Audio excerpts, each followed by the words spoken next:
Assalomu alaykum, kanalimizni kuzatib borayotgan aziz obunachilar. Bugungi videoda sizlar bilan jo'ja boqish sirlarini o'rganamiz.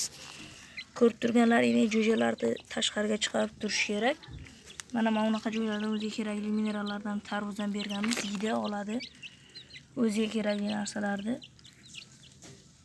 Bu jo'jalarimizga hali bir oy bo'lmadi, endi bir 20 kunlikcha bo'lib qolgan jo'jalarimiz. Ancha tetik, vitaminlari, yemlari joyida berilib turibdi. Kanalda boqish videolari bor.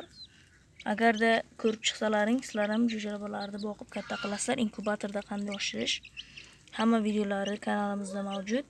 Hozirgi jo'jalarimizni sizlarga real vaznini o'lchash uchun mana gramlik tarozimiz bor. Yoqib, hozir bitta jo'jamizni sizlarga vaznini o'lchab beramiz. Mana ko'rib turganlaringdek bitta jo'jamizni olamiz, qo'yamiz. Yopib turasizlar. O'rtacha bitta jo'jamizni vazni 55 gram chiqibdi. Eng semizi 60 gram ekan bu yerda. Undan tashqari bizni katta jo'jalarimiz ham katta bo'lyapti. 3 oylikdan ozgina o'tib qolishgan. Hozir ularning ham vaznlarini ko'rsatib o'taman. Mana bizning mana shu 3 oylik katta jo'jalarimiz ancha katta, tetik bo'lib qolgan. Bu 3 oydan ozgina o'tgan makyonimiz. Buni ham sizlarga hozir tarozda gramini o'lchab ko'rsataman. Lekin ozgina aldash mumkin, chunki bu turishni uncha xohlamayapti. Mana qo'yib yuboramiz. Mana 900 gram realniy vazni chiqibdi. Ko'rgan bo'lsalaring, anchagina og'ir bo'lib qolishgan. U katta jo'jalarni ham boqish sirlar kanalimda bor, o'tib ko'ringlar.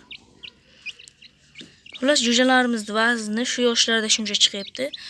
Boqish sirlari, vitaminlarini, yemlarini vaqtida beringlar. Hozir yemlar bilan tanishtiraman. Yemiga mana quyidagi ko'rsatilgan aralashma makkay, ozgina maydalangan bug'doy aralashmasini berasizlar. Katagini ham iloji boricha mushuk, yirtqichlar kira olmaydigan qilib, setkalab, chiroyli qilib yasasalaring mana. Tepasida led bor, yoqib qo'yamiz kechqurun. Suvni yangi ushlanglar. Eshigi ham mana yaxshi ochib yopiladi. Shunaqa yaxshi qilib quringlar. Chunki mushuklar jo'jalar ko'p yeb ketish holatlari bo'ladi. O'shaning uchun ham yemlar, suvlari quyidagicha bo'ladi. Katta jo'jalarni boqish masalasiga kelsak, tarvuz po'choqlar bersalaring bo'ladi. Issiq kunlarda yaxshi katta bo'ladi. Mana o'zinglar uyda tarvuz yesalaring, unaqa po'choqlar chiqadi. Jo'jalarga bersalaring, o'zlari tozalab yeb qo'yadi. Ham o'ziga yozda yaxshi bo'ladi. Suyuqlik oladi. Mana bug'doy ham bersalaring bo'ladi. Biziklar mana bug'doy solib qo'yganmiz, ko'pincha yemay, tarvuz po'choqlarini yeyishyapti. Katta jo'jalarga suvlarni ham yangi qo'yib turlar. Yoz issig'ida ko'proq suv ichish kerak. Xullas, shu narsalarga amal qilsalaring, jo'jalaring o'lmay tezdagina katta bo'lishadi. Kanalga obuna bo'linglar. Hammalaringga rahmat.